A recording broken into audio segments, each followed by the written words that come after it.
சமீப காலமாவே Indian team பிளேயர்ஸை பொறுத்த வரைக்கும் ஸ்பின்னர்ஸ் ஹேண்டில் பண்றதுக்கு ரொம்பவே தடுமாறுறாங்க. அதுலயும் சவுத் ஆப்பிரிக்கா கூட இந்தியா 2-0 கணக்குல டெஸ்ட் சீரிஸை இழந்தது தான் ரசிகர்களை ரொம்பவே அதிர்ச்சி ஆக்கியிருக்கு. இதனால கோச் கௌதம் கம்பீர் மேலையும் இந்தியன் டீமோட பேட்டிங் லைனப் மேலயும் பயங்கரமான பிரஷர் உண்டாகிருக்கு. இந்தியா இப்ப கேஎல் ராகுல் தலைமையில முதல் ஓடியை போட்டிய சவுத் ஆப்பிரிக்கா கூட ஜெயிச்சிருந்த நிலையில டெஸ்ட் கிரிக்கெட்ல இந்தியா திரும்ப ஜெயிக்கிறதுக்கு கேஎல் ராகுல் ஒரு வேலையை பண்ண போறதா சொல்லிருக்காரு. அவர் என்ன சொல்லிருக்காருன்னா, இந்தியன் பேட்ஸ்மேன்களை பொறுத்த வரைக்கும் ஸ்பின்னர்களுக்கு எதிராக தடுமாறுறது உண்மைதான்.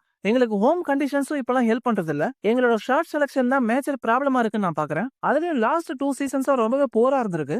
இதனால எங்களுக்கு உடனடியா இம்ப்ரூவ்மெண்ட் தேவை. எதுக்காக இந்தியா சடனா இப்படி தோத்து போறோம்? நம்மளோட ட்ரெடிஷனல் ஸ்ட்ரென்த் எதுக்காக மறந்துட்டோம்? எதுக்காக விக்கெட்ஸ் அடிக்கடி லூஸ் பண்ணிக்கிட்டே இருக்கணும்? பல கேள்விகள் வருது. அடுத்த டெஸ்ட் சீரிஸ் வரதுக்கு முன்னாடி எங்களுக்கு பிரஷர் பயங்கரமா தான் இருக்கு. இதுக்காக தான் நான் சீனியர் பிளேயர்ஸ் மீட் பண்ணி பேச போறேன். அவங்களோட கைடன்ஸும் டெக்னிக்கல் அட்வைஸும் எங்களுக்கு ரொம்பவே முக்கியம். இதுக்கு முன்னாடி ஸ்பின் ஃப்ரெண்ட்லி பிச்சர்ஸ் எல்லாம் லெஜெண்டரி பிளேயர்ஸ் எல்லாம் சூப்பரா விளையாடுனாங்க.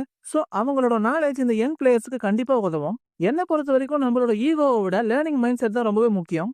இதனால டீம் கண்டிப்பா சேஞ்சஸ் நோக்கி தான் போக போறோம். கூடவே பிளேயர்ஸ் அவங்களோட ஃபுட் மூவ்மெண்ட்டை கொஞ்சம் அட்ஜஸ்ட் பண்ணணும். லென்த்தை கொஞ்சம் ஏர்லியாவே ரீட் பண்றதுக்கு கொஞ்சம் பிராக்டிஸும் தேவை. ஸ்மார்ட்டா ரிஸ்க் எடுக்கலாம், அதுல ஒன்றும் தப்பு இல்ல. ஆனா நம்மளோட டெக்னிக்கையும் கான்ஃபிடன்ஸையும் கண்டிப்பா நம்ம இம்ப்ரூவ் பண்ணி ஆகணும். ஏன்னா வரப்போற ஸ்ரீலங்கா சீரிஸ் ரொம்பவே குரூஷியலா இருக்க போகுது. நெக்ஸ்ட் ஆஸ்திரேலியன் சீரிஸ் ரொம்பவே கடினமா இருக்கும். இதனால அதுக்குள்ள பிரச்சனைக்கான சொல்யூஷனை கண்டுபிடிச்சே ஆகணும்னு கேஎல் ராகுல் தெரிவிச்சிருக்காரு. மக்களை கேஎல் ராகுலோட பிளான் ஒர்க் அவுட் ஆகும்னு நினைக்கிறீங்களா? கமெண்ட் செக்ஷன் சொல்லுங்க. அப்படியே நம்ம வீடியோஸ் பிடிச்சிருந்தா லைக்கும் சப்ஸ்கிரைப் பண்ணி சப்போர்ட் பண்ணுங்க.